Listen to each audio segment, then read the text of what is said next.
Concerns are being raised over a video that appears to show a Toronto police officer kneeling on the neck of a protester during an arrest over the weekend. The video shows a man pinned to the ground face down. He's surrounded by officers, including one who appears to push his knee into the side of the man's head, squishing it against the pavement. The officer's knee seemingly stays on the protester's head and neck area for several seconds, while the other boot is stomping in front of the man's face, smashing his glasses. It's not clear from the video exactly where the officer's knee was placed, but certainly it was above the shoulders, somewhere in the neck and head area, both of which are deeply problematic. Alec Mukherjee, the former chair of the Toronto Police Services Board, tells me he was surprised by the video, saying this angle shows concerning actions by the officer in question. I believe there is an obligation on the part of the police service and the chief to conduct a proper investigation.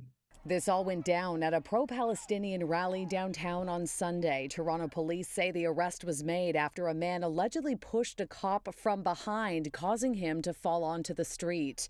Despite this new angle of the video posted by protest organizers on Tuesday, police continue to deny the officer's knee was on the protester's neck. In a statement, TPS tells us, on review of available footage of this matter, we maintain that the officer did not place his knee on the suspect's neck. This was a sudden and unexpected event during a demonstration. During dynamic situations, officers are trained to use the amount of force necessary to render a situation safe for all involved.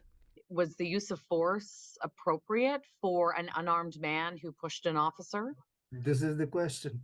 It was not as if this was one individual officer alone trying to tackle a protest crowd. There was a big group of officers there.